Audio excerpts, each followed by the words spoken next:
Good afternoon, everybody. My name is Donna Feazell, and I'm your host of Donna's Edge Talk Show, where truth matters. Thank you so much for watching every day, Monday through Friday, beginning at 1 p.m. Central Time as I get to ride home with you in the afternoon. We are syndicated on Abundance Television, found on Roku, Apple TV, and Amazon Fire. Don't forget the podcast on thenewscasters.com. You can find us on all the social media sites when they don't take me off, which hasn't been a whole lot here lately. So, I don't know what's happening in the world of that. But anyway, thank you so much for letting us hang around. We've been on social media with Facebook for a number of years. And so you can find me on Facebook at facebook.com/D Feazell. And if you would like to pull up any of the episodes with Terri LaPoint, all you got to do is go up to the search issue and just type in Donna Feazell, Terri LaPoint, and you'll be able to pull up every single one of those shows. If you want to go back and check a little bit more about Terri and see how she is and how she stands. Love Terri. I love what she believes in. Same things I do. My same core values.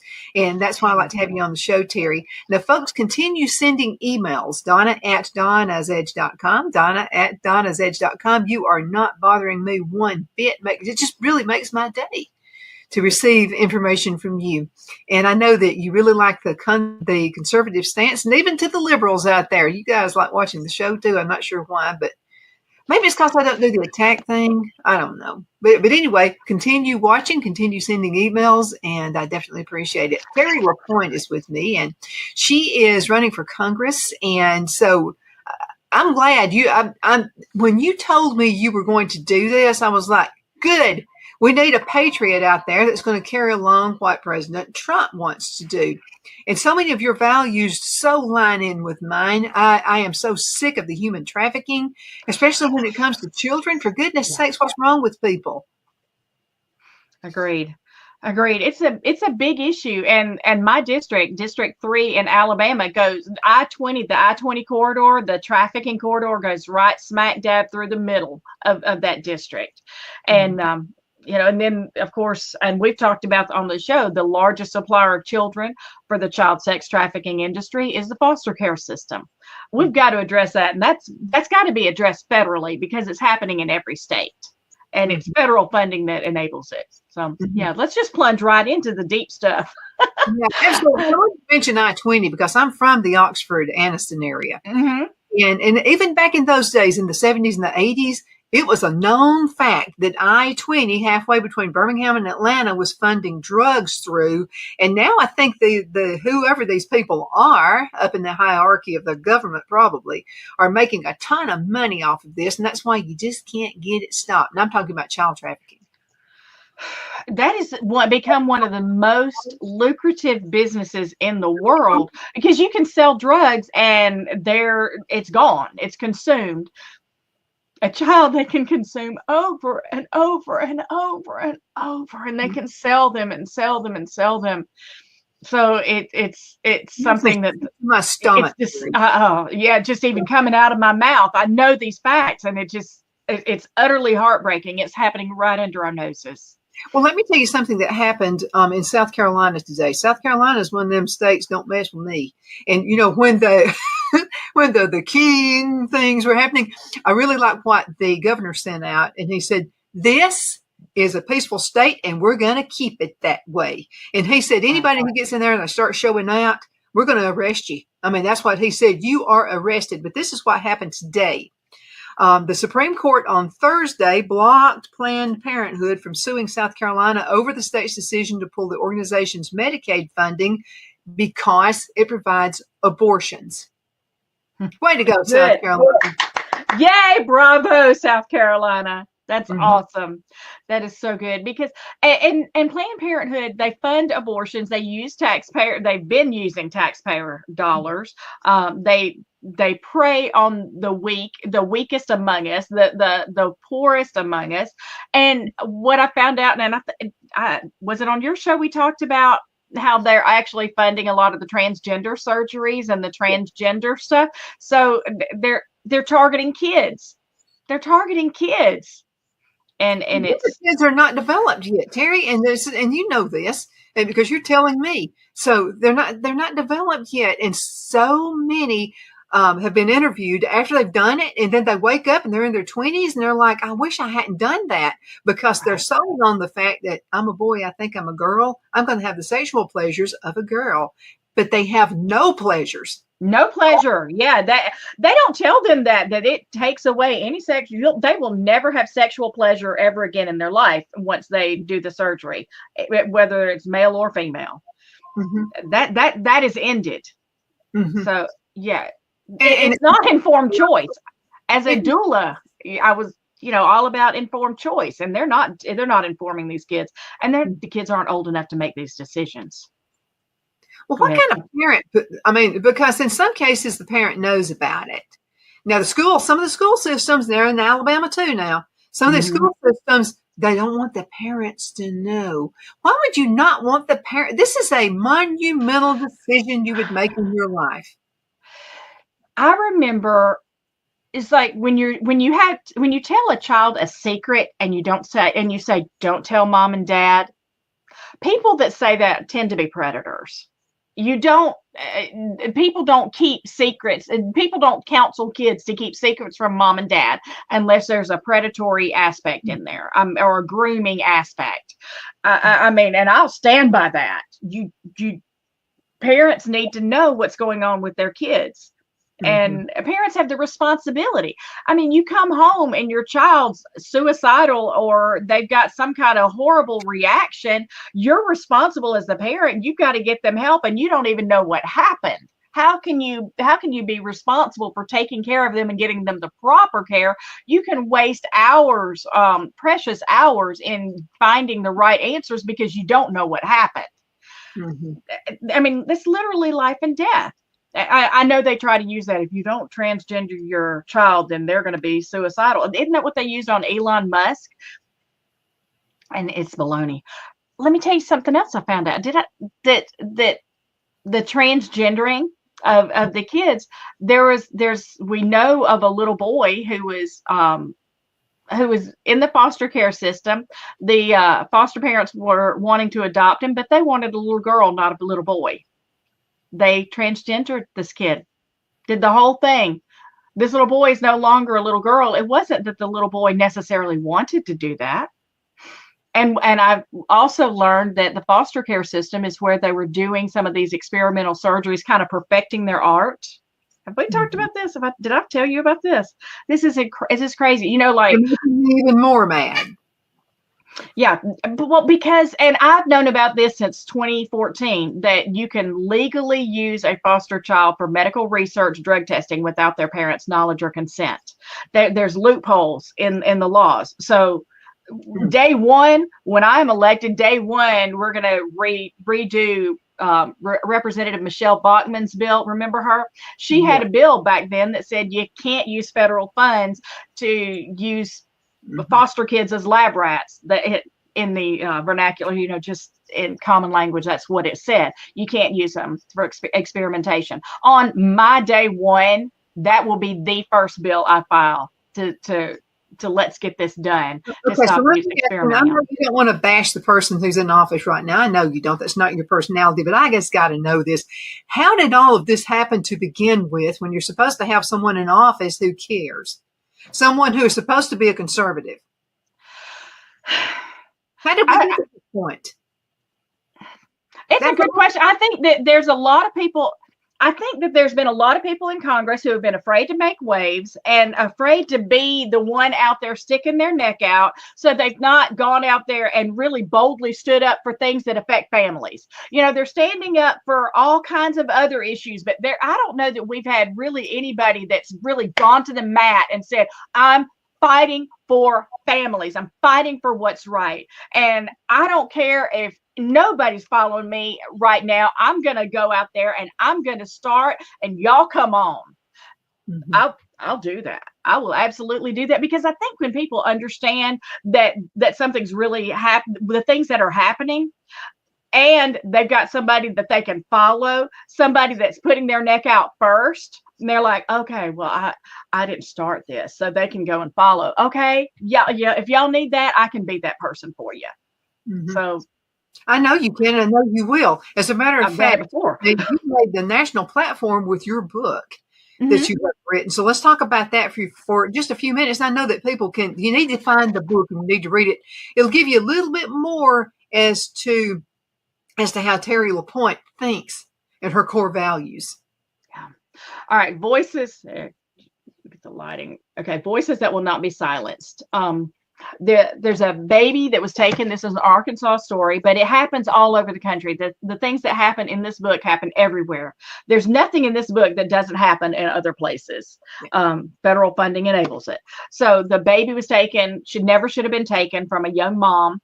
Grandma wanted to step in and be there and help, but they adopted the baby out to strangers. And then the mother was killed by an illegal, who gets to come up for parole every 2 years. He finally did go to prison for his crimes, but he gets to come up for parole every 2 years, which is crazy. We shouldn't have illegals coming up for parole, because parole, you kind of watch them when they get out of prison. But we can do that with American citizens, but if they're here illegally, they're going back to their country, so we're not monitoring them. So we just need to get rid of that for violent criminals. But that's kind of another issue. The grandmother became good friends with a senator, Linda Collins Smith, who was investigating illegal immigration and judicial accountability and foster care system. And they uncovered a ton of evidence about trafficking through the foster care system, where they were just about to expose it when tragedy struck.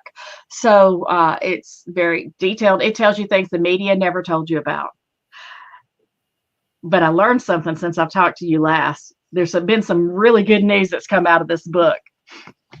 So it's a book that will wake people up. It's a page turner. It's not something that's dry and boring. You're not going to put it back. You'll want to continue reading it. So make sure you've got plenty of time when you get the book. Yeah, it's action packed, but it's all true. And there's a judge in there. There's a couple of judges in there that you will not like, that are doing wrong things that clearly you will not like. But one of the judges recently announced her retirement all of a sudden. And then the very next day, she was gone. She's been there 34 years destroying families, and her term's not up until the end of 2026. Why would you not just wait until January 2026? Well, I was told that the book had a lot to do with it, and that she was told that she might need to step down because there might be some investigations. Yeah. So I don't have the source for that. I was told about is like confidential. Mm-hmm. But the fact that she retired, that's public news. You can just Google it. Yeah, when you would just be 6 months into retiring. No, a year and 6 months. A year and 6 months. But still, a year and 6 months, I'd hang on another year and 6 months. Right. Unless I was guilty of something. Yeah.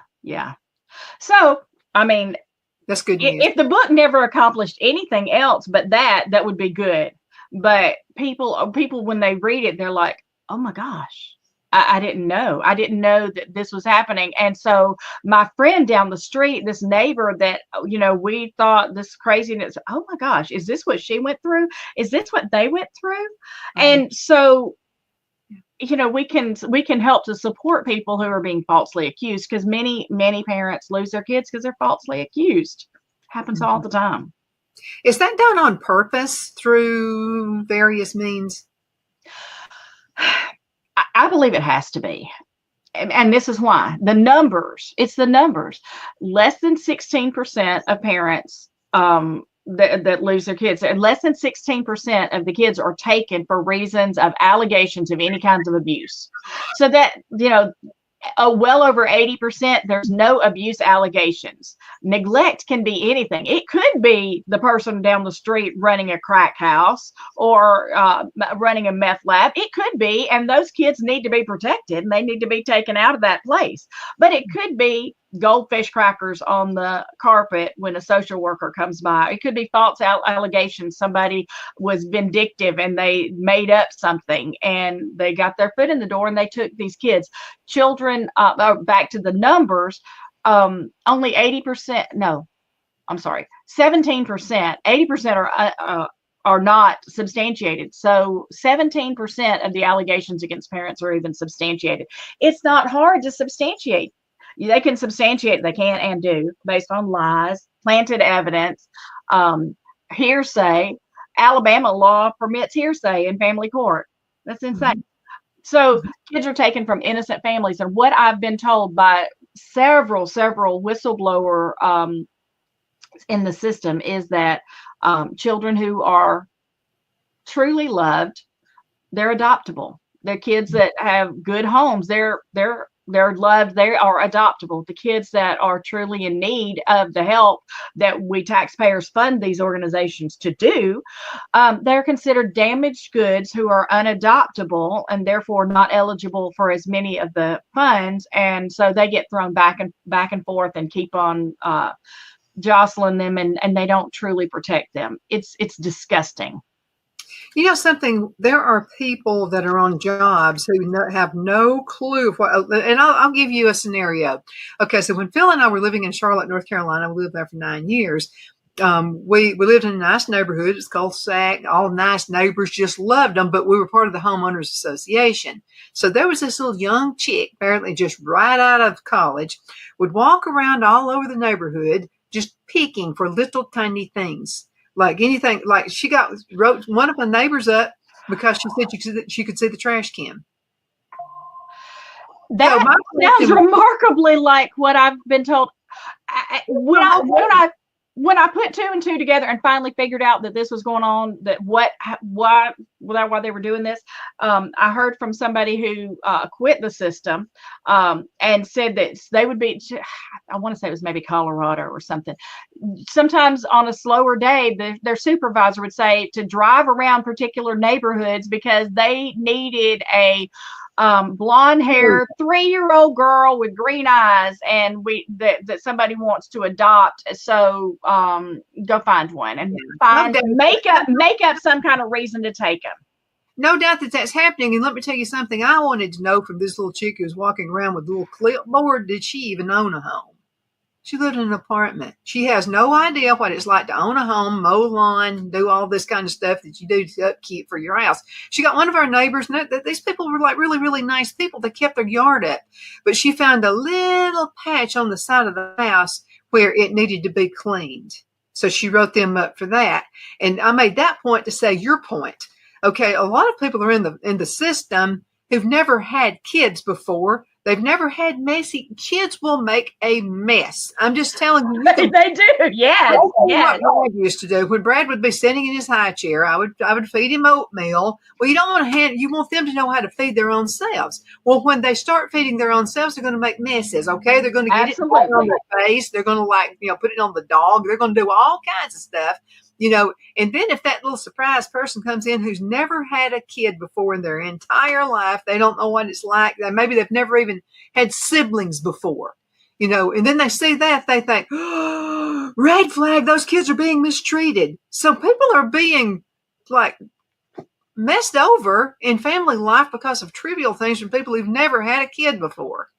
I remember doing an article. A teacher sent me something where they had training in Alabama of things that it was a mandatory training from DHR. Mm-hmm. They had to look out for certain red flags and report these things. They were told they needed to report them. One of those was if they don't come properly dressed for the weather. Do you know how many times? My brothers would take their coat. Grandma would make sure they had their coat when they left their house. They'd throw it in the bushes on the way to the bus stop, and they would come to school without the coat in the cold weather because they didn't need it. They were hot. They just didn't feel like they needed it. that is no reason to take a kid. And you know what? If they don't have the proper coat because they're too poor, that's a poverty issue. Maybe you can get with the Baptist church down the street. I'm sure that they would love to have a little ministry that would provide coats for families in their community that need that just can't afford a winter coat for their kids. I mean, there's resources. Help connect. A social worker, by definition, should be able to connect the people with the resources they need. But they've become quasi law enforcement. Well, not even law, quasi something enforcement. Mm-hmm. Well, and this is another thing that's always kind of blown my mind. It's when there are people really who don't need their kids. They really are. And I know that, and I'm going to just going to shock you. I actually believe in this food stamp program. Not as a way to let this be a career choice, but I'm just saying sometimes it can be like a divorce, or it could be my husband just lost a job. A million things can happen where you need some help just for a few weeks. So I believe in that program. So there are some people who actually get that, but then they'll sell it to somebody on the streets and use it for alcohol or for drugs, stuff like that. So there are programs that are out there, and again, not as a career choice, right? Of your life and your kids' lives and all that. But I'm just talking, there are areas out there where you can be helped. And again, like you said, the local Baptist church, my goodness, there's a Baptist church. Nobody feeds like the Baptist. You go right. Dinner on the ground. I mean, we're in Alabama. So, I mean, yeah. and then not only you got the Methodist church, they're big in social programs. You got your Pentecostal churches. You got churches. You got any kind of church you want. The Catholic church are like the most pro-life, but so we've got, at least in Alabama and in the deep South, we've got the resources, but sometimes it takes somebody just making those connections, connecting those dots. Mm-hmm. Somebody just needs a little bit of help. Oh, let me tell you something. If you move into an area like we moved into Abbeville, South Carolina. So we were in need of someone to help with an appliance. All you've got to do is find that town's Facebook page. And I'm just telling you, people will come to rescue for you. So I said, and we ask for stuff all the time, not free stuff. I'm just saying we need to hire someone to do something. Mm-hmm. And so we needed somebody to help with one of the acreage out there. We needed somebody to take, kind of clean it off just a little bit. So we sent an email, bang, like that day, we got somebody out there. We needed help with, had a leaking dishwasher. Bang! All we did was put it out there on the Facebook page. So if you're in need of anything, you can find your community's Facebook page. I promise you, somebody's going to help you. They're going to direct you to a church that's going to help. They're going to, whatever you need. Right. You're going to get some help. Mm-hmm. Especially in the South, we like feeding you and stuff. Yep, absolutely. Well, I remember a friend. We're going to be all over it. I remember a friend going through a divorce. He left right at Thanksgiving. And so there was Christmas. My kids said, let's help these kids because they're not going to have much of a Christmas. So they wanted us to take half of what they were going to get and give it to them. That lady, it's been 20 years. That lady still every now and then talks about how much that meant to her kids, just that Christmas, because my kids helped pick out the toys for them. Get your kids involved. Kids love helping other kids. Yeah, they really do. Teaching them lifelong lessons. These kids are going to remember that the rest of their lives, how they helped somebody at Christmas time. Mm-hmm. And it's not that hard to do. There's the widow with her mites, or she gave everything she had, and you can't outgive God. So anyway, that's where it goes. I wanted to ask you something else, and because I know that in the past there are some laws that should have been passed within the last, say, 6 years. We'll just go back 6 years. What are some of those laws that you would have passed that were not passed? Oh my goodness! Put me on the spot. I know that there's tons of them. I'll see them, but I don't necessarily remember them. I know in Alabama we've been trying to pass a parental rights bill that just says DHR, the Constitution, and your own policies do that. We couldn't get that passed. Transgendering kids, That's what I wanted to talk to you about. Shouldn't that have been stopped a long time ago? Yeah. We shouldn't be doing this with kids, and this is bipartisan. We've got, of course, the left, the Democrats for the most part are champions of the LGBTQ rights and all of that. But I remember with Family Forward Project, because that's a bipartisan group fighting for families, for exposing what's going on with Child Protective Services. And there was a Democrat. I was walking through the halls of one of the Congress buildings, and we saw one of the TVs on, and it was talking about transgendering children. And she says, that is so ridiculous. They should not be doing that to children. And she's a Democrat, but she had sense enough to know that you shouldn't be cutting parts off of children, making a permanent decision for the rest of their lives with children. And I really think that we Republicans and Democrats, the rank and file people across this country, are much more united on that than the media would have us to believe. I think so too. Yeah. Now, why does the talk of time? Because you're in D.C. a lot, and even before you started running for office, you're there for things, to try to make this a world that should be friendly for kids, and not disrupt their lives. So what are some things you've heard in D.C. that you may see could possibly be trending the right way? Well, of course, we've got Donald Trump at the helm. So that is so good. I think we're seeing a little more courage to do some of the right things, but I think we've still got so many of the old school guys that are, just, this is the way we've done it. This is the way we've always done it. We don't need any little uppity upstarts, trying to make waves and stuff, but we need people in there that will say, come on, let's do the right thing. Let's stand up for what is right. Even if somebody in the media, even if CNN tells you that you're a racist, you're not, or you're a whatever, and you hate gays. I don't hate gays. I just don't think that they should be grooming children, and I don't think that they should be targeting children and changing their sex and cutting things off. I don't think you should be cutting anything off that, that's crazy. I know this sounds like a remarkable thing, but what about just letting kids be kids? Can we just do that? Boy, howdy. Boy, you've said a mouthful. Isn't that, instead of drugging, we drug them in class. I'm going to tell you something that I heard the other day. That somebody in the school system said that almost every kid in that grade in the elementary school, almost every one of those kids was on some kind of medications, on some kind of drugs. Now, I know that there's medication. I mean, if you're diabetic, of course, you got to have your insulin, obviously. But we don't need every kid on psychotropic medicines, and we are drugging our kids into oblivion. We're making them, I don't know, more compliant in the classroom, but they're not learning to think critically. They're not learning to analyze.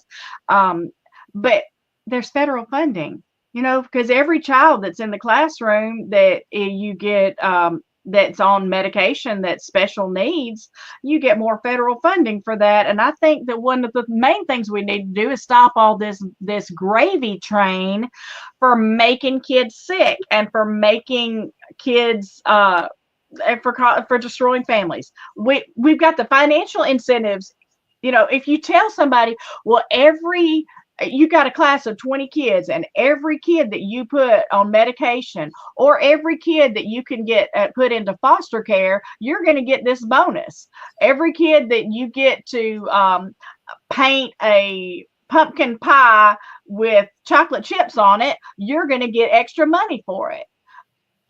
Then you're going to end up having every kid in that class is going to paint a pumpkin pie with chocolate chips on it, because you're going to get more money for it. I mean, it's just simple supply and demand. I just got to mention this. Okay, so if I were in school now, I would be labeled as one of those kids that would have to take, Ritalin or something.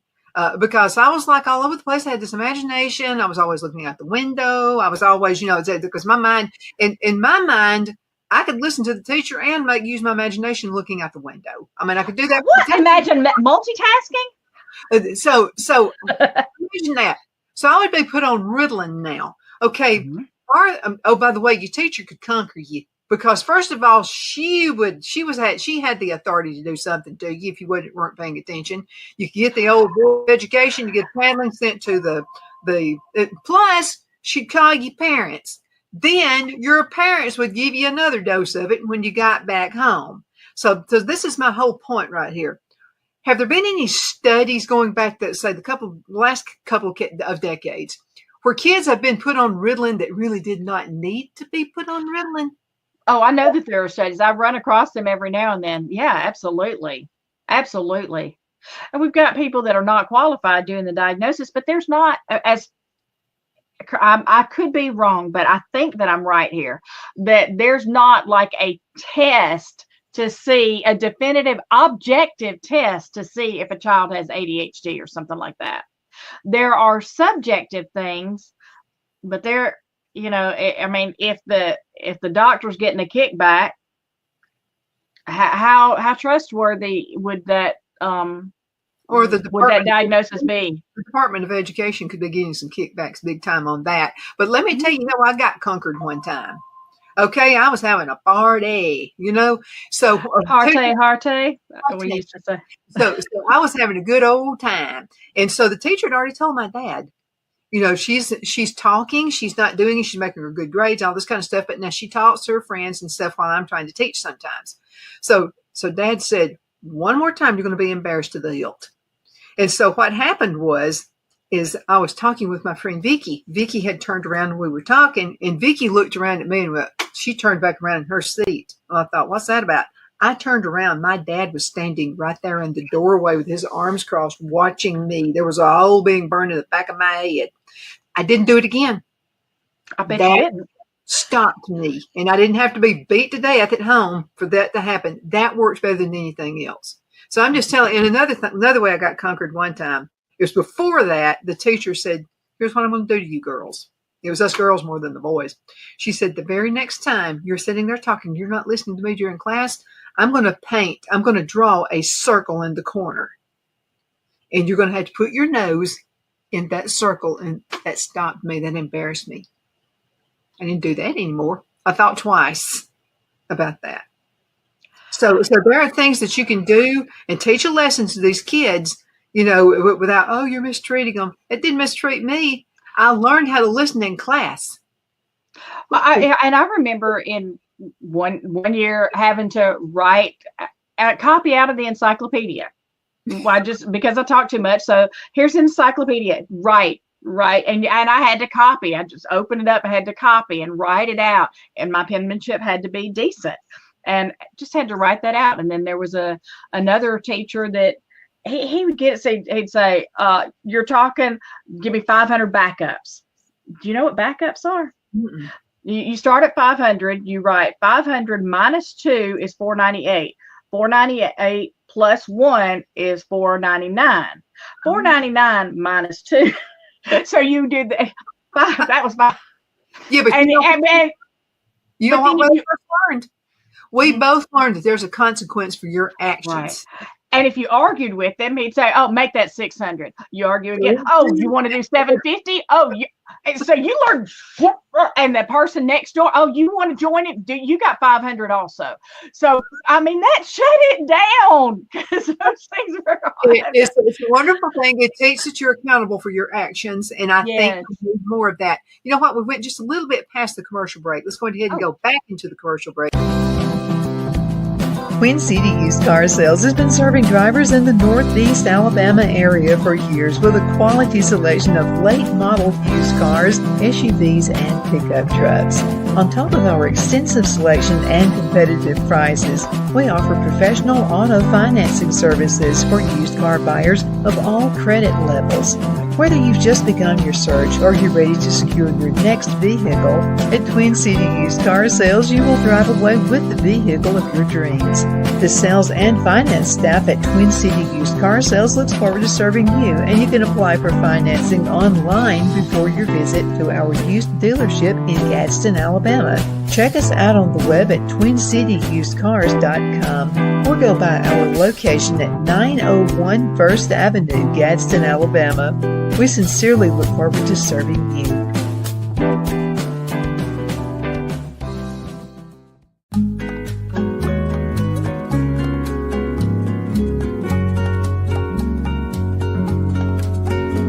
At LaPoint's Mexican Restaurant, located in Henniger, Alabama, and voted Best Mexican Restaurant of DeKalb County, Alabama 2020, we're here to serve you with authentic Mexican cuisine. Order easily online by going to lamonsmex.com or call 256-657-3999 to place your order. We're open Sunday through Thursday, 11 a.m. to 9 p.m. and Friday and Saturday, 11 a.m. to 10 p.m. Whether you're celebrating a cozy date night for two or a celebration for a crowd, at LaPoint's you'll love our atmosphere and friendly servers. Thank you for dining with LaPoint's Mexican Restaurant.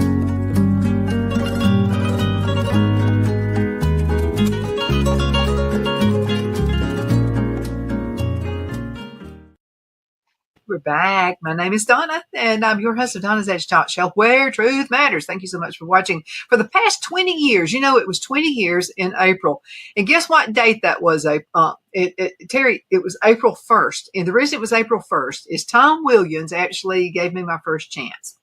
And so we said, first of all, I said, I've never done anything like this in my entire life. Are you kidding me? I've only owned businesses. I haven't done anything else. I've got management background, and that is it. And he said, well, I think you can do it. And I said, but I'll forget my name. I said, I'm the type of person, I forget what I had for breakfast that morning. You expect me to actually host a talk show? He said, it's going to be different. You'll be able to do it. So I get up there, and it was love at first sight. I've been doing it ever since, and I have absolutely loved it. 20 years of it. And you can go back to YouTube and see some of those shows from 20 years ago. I mean, it's just like enlightening, but it's just the world's easiest job because the show's not about me. It's about my guests and about my sponsors. And I definitely appreciate you guys being part of it. Continue sending emails, by the way, Donna@donnasedge.com. Terri is a regular guest on the show. So if you have some questions for Terri next time she's on the show with us, please go ahead and send those. And I won't even send them to Terri. I just won't do it because I promise you she thinks very fast on her feet. That's why she's running for office. Let's talk about that for a few minutes. How can folks contribute to your campaign? I've got a website, Terri LaPoint for Congress.com. Real easy. You can go there and there's a donate tab and it takes you to how you can donate. If you want to get some friends together and do a meet and greet, I'd love to meet your friends and talk about things that are important to you, to Alabamians, and concerns that you have. One of the reasons I'm running for Congress in DC as opposed to Alabama is because so many of the problems that we have and the situations that we're dealing with start with federal funding. And that's the House of Representatives, not the Senate, that starts those bills. That's why I want to go there. Mm-hmm.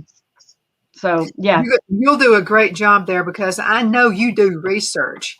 And, a lot of folks just throw something together. You've written how many years of research did you do for that book that you wrote? I mean, it's just, you don't just put a book. It took 3 years of writing the book and another year of getting it out there. So, that was a 4-year process. And then several years of researching what Child Protective Services and all of that. I've been doing that since 2014. I started as an investigative journalist, and I love your tagline about truth because truth matters so much to me. I want to know the truth. I don't want to know what media wants us to believe. I don't want to know what some politician expects us to think. I want to know the truth, and I'll tell you the truth. Ask anybody who knows me. I'll tell you the truth. If I don't know, I'll tell you I don't know. Mm-hmm. I know you're exactly that person. And if you don't know, you'll find out. Yes, absolutely. Absolutely. It's extremely important. Now, there was a Supreme Court decision about transgendering, and we touched on that. Do you have anything you'd like to add to that? Well, it was a Tennessee case, and the Supreme Court last week upheld a ban that Tennessee has on transgendering children. thank God. I'm hoping that this can go further, but now states can uphold their own bans on doing the surgical mutilation of children and that. So that's just amazing. I think that's going to open the door for a lot of good things to protect our children, to truly protect them. I think so too. Now there's a dinner that Yes. you've been talking. Let's go ahead and talk about that. Okay, so I'm with the Republican Women of Trustful, Alabama. We last year did a Voices of Freedom dinner. Our board wanted to do it on trafficking. So we did that last year, and they said, let's continue to do that. So it's about trafficking. It's going to be on July the 24th, so just under a month, and on a Thursday night. The food's going to be catered by Tambura's Italian. Oh, so good. Food is amazing. And we're going to have people talking about trafficking. That's going to be the whole focus of it. We've got some people even coming in from out of state because they're interested. Kathy O'Brien is the keynote speaker. She is an MK Ultra survivor. She was trafficked, and her child was medically kidnapped and trafficked. So she was literally the first person really to expose in the MK Ultra CIA program. So it's going to be intense. It's going to be really. Question: what is medically kidnapping? What happens there? Okay, so that means when hospitals or doctors are involved in the reasons that the child is taken, a medical disagreement, or it can actually mean that they're being put on drugs unnecessarily, or being experimented on after they're taken. Mm-hmm. I was the lead investigative journalist for medicalkidnap.com for several years. So what I was investigating, I just wanted to find out what was going on. They asked me to come on. Would you be interested in us hiring you to investigate these stories? And I said, yes, I want to know what's going on. So that's what it was simply really searching for the truth. What's going on? We had no idea how many kids are being taken for medical kinds of reasons. And it figures into whether it's in the taking of the child or the once they're taken, the over medicating them, about 80% of the cases. And then there's also the medical kidnapping of adults, because adult protective services and guardianship abuse, we're taking senior citizens out of their homes and isolating them from their families. And so it happens with adults too. It's crazy. I would like to see something out there, and I know you've thought about this. When kids leave and go on senior trips, Natalie Holloway. Oh, yeah. Happened to her. Is there more protection that could be done for those kids when they leave the country, or they go to an island somewhere? Because I'm just telling you, when kids get away from their parents, they go hog wild. And they do things they shouldn't do. They drink. And I know they have chaperones, but is there other protections that can be for kids who are out of the country or on an island somewhere to have more protection? That's a good question. Maybe some of the chaperones, maybe, we have the parents, maybe we get some older siblings that are invested in protecting those kids, that are kind of hanging out with them more, but not letting them go out on their own. I think we've got to educate kids before we get, I went as a summer missionary to Chile, South America, and all of when I was in college, and all of the ones that were going to South America, we had some training, several days of things to protect us and to help us to know what to expect when we were going there. So before the senior trip, let's have some training, some classroom training, or, that these are things to watch out for. And the buddy system, maybe, there's got to be some other things that we can do. And I think some citizens could probably come up with some really good ideas, and I'd love to hear them. Yeah, because there's kidnappings that happen there as well. And I understand you go on a senior trip, you go to the beach somewhere, you're going to wear a bathing suit, but maybe a little bit more conservative than what you're seeing out there, because those predators, they are looking for that, and they're looking for kids who have never been out of their home state before. They know, because they don't know, kids don't, you've been protected your whole life, and thank God for parents who do protect their kids. But sometimes when they get away from the parents, they let it all hang out. So, I mean, there has to be something. That thing with Natalie Holloway, that happened, what, 2 decades ago? I very much remember that. Yeah, that was 20 years ago, over 20 years ago now. And wow. Yeah. And that's what you can bring back as a parent. I mean, when they go off, that mother had to be going. I mean, that would have driven me crazy. Oh, I know. I mean, I remember crying and praying for her. I mean, I don't know her, but I prayed a lot for her. My heart broke for her. Mm-hmm. And so what if we have some law enforcement that goes there and have some kind of a reciprocal arrangement where, they're a detective, maybe an undercover detective or somebody who can, if the law enforcement in that country is crooked, what are you going to, I mean, that's going to be hard. Maybe we need to have better decisions on where they go. Right. Yeah, I think that's a very good point. Yes. Yeah.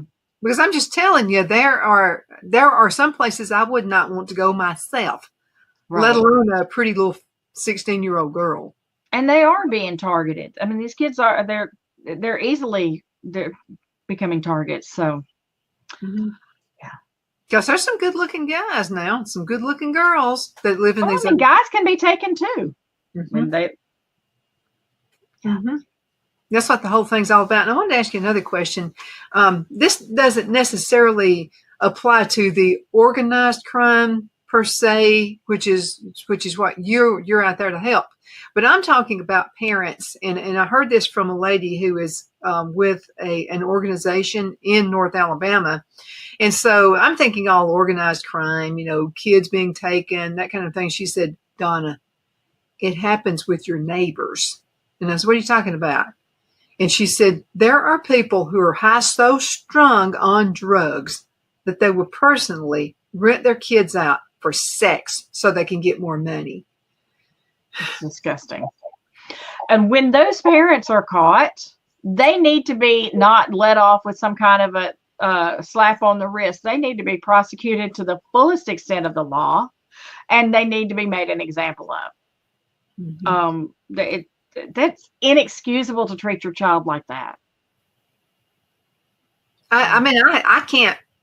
And I said, that's not happening. It's happening in Chicago and New York. She said, no, it's happening right here.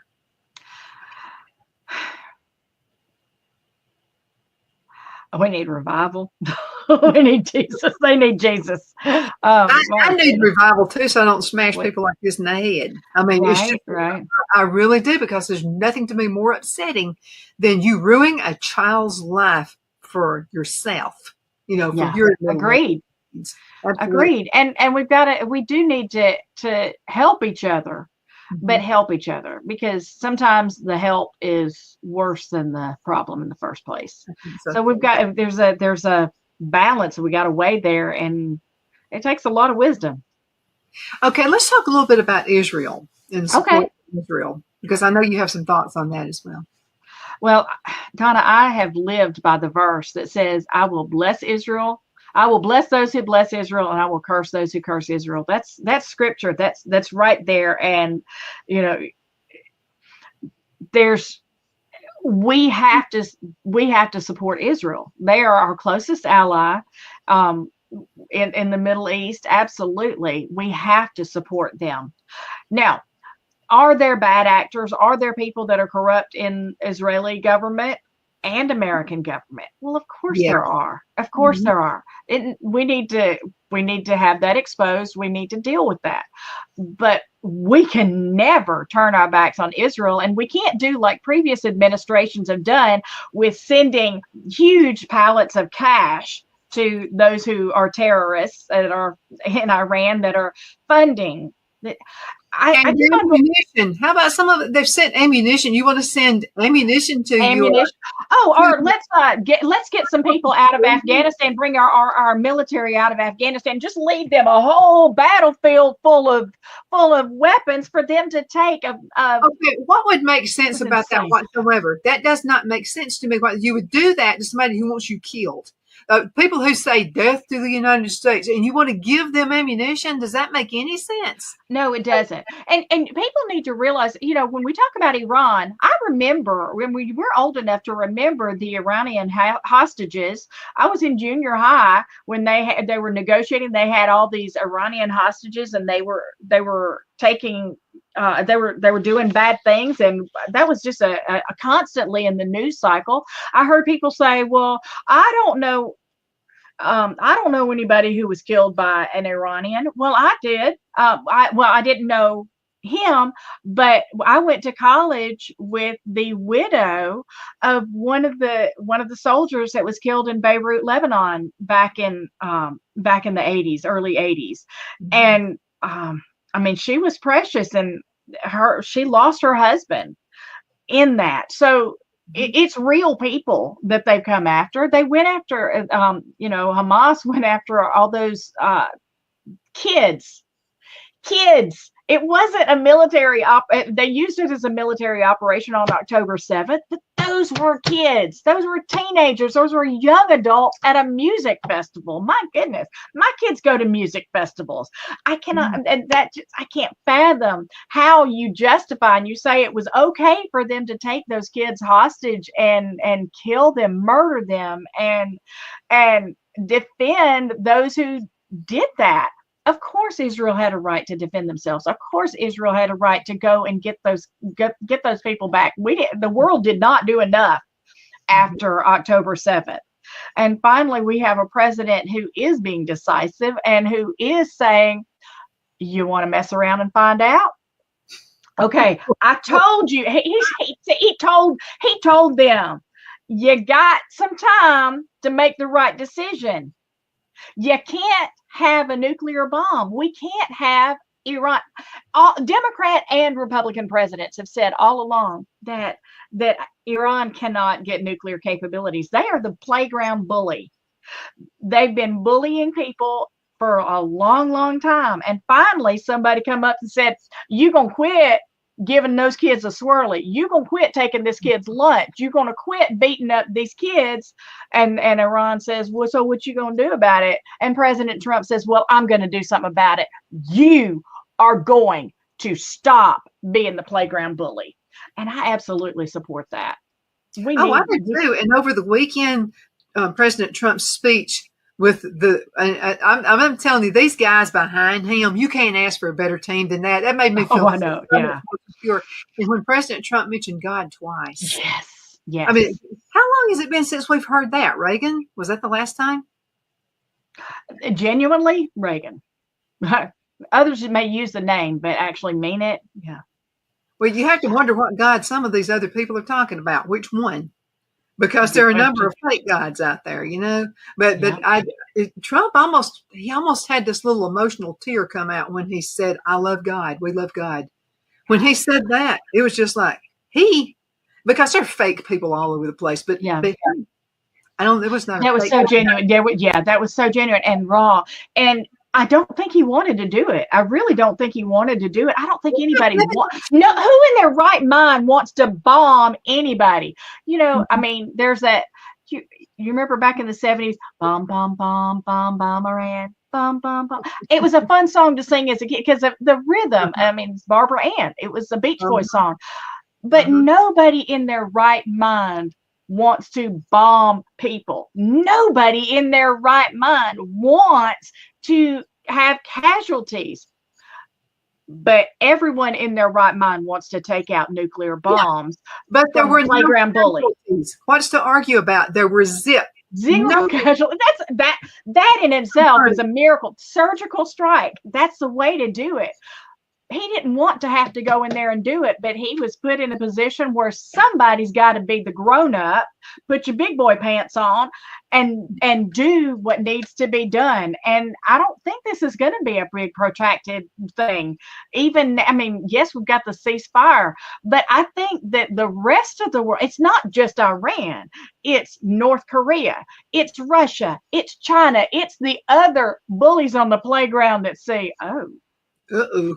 oh, Business. well, this one ain't one we can mess around with. I think we're gonna slink back in our hole and not be doing.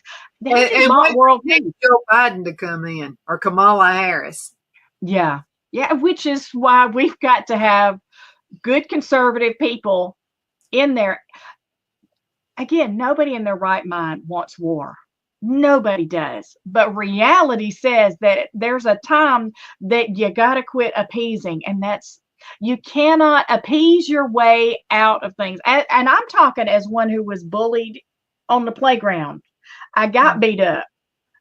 Mm-hmm. I did. And I figured out, and it was really not till I became an adult that I realized, there's times you got to stand up and fight. And sometimes you fight with words. Sometimes you fight with diplomacy. Every time you ought to be fighting in prayer. Mm-hmm. Every single time. You should never, ever go into any battle without covering it in prayer and spiritual warfare. But there's sometimes that there's decisive action that is needed. And, I'm not in Congress now yet. So I wasn't given the congressional briefing right after that, but I saw that all of our guys came out in support of President Trump in Alabama. So I mean, and they knew things that we don't, and I have to trust that President Trump and those guys that you were talking about standing behind him, they have access to intel that we don't have access to. It was finally men out there supporting. It was finally men, not men dressed in mini skirts with high heels.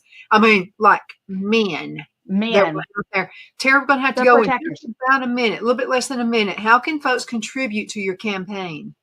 Go to TerriLaPointForCongress.com, and Terri is spelled with an I. You can go to the website and you can contact me. I'm on Facebook. There's Terri LaPoint for Congress Facebook page, and then my personal Facebook page, Terri LaPoint. I post a lot of stuff there as well. I'm on X, and I'll get on the others soon. Oh, I know we forgot. Oh, veterans, y'all. I come from a long line of veterans, and I have my biological dad's flag. And I got that at his funeral. That was, if you've never been in that kind of situation, that is one of the most heart-rending when they're playing taps and they hand you that flag. I have my grandfather's flag. And my aunt, when she found out that I'm running for Congress, sent me, I may not be able to get it in time, but she just mailed it. I just got it. It came in the mail. My great uncle's flag. He was a colonel in the Army. He met presidents, and she just sent me. She had his flag, and it's fitting for you to have it. So when you win this office, you'll have to display that big time. These 3 flags will be in my office.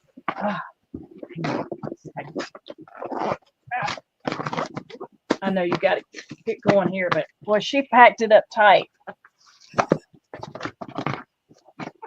Well, I'm just honored that you want to display it here on my show. It's coming, maybe.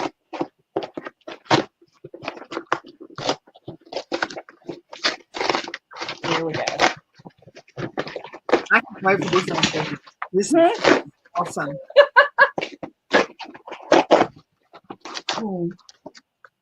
And remember, you don't have to get in contact with Terri if you'd like to contribute. This is my Uncle Donald, great Uncle Donald. He served all over the world.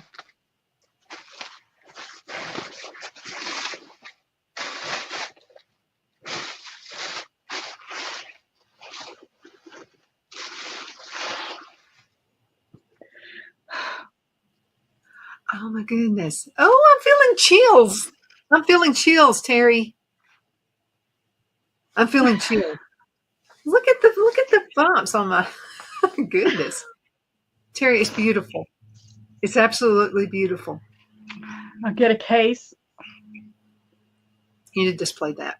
I will absolutely display that. Yeah. Thank you for kissing the flag when other people in office don't kiss the flag. They step all over it. Thank you for doing that, Terri. With liberty and justice for all, one nation under God, with liberty and justice for all. That's who I am. That is what I fight for every single day. And I give you my word. That is what I will do. Absolutely, Terri. I know you will. Thank you so much for being on the show with me. And thank you guys so much for watching. You make my day. Continue sending emails, Donna@donnasedge.com, and vote for this lady right here. I really believe you should. Again, thank you so much. Thank you.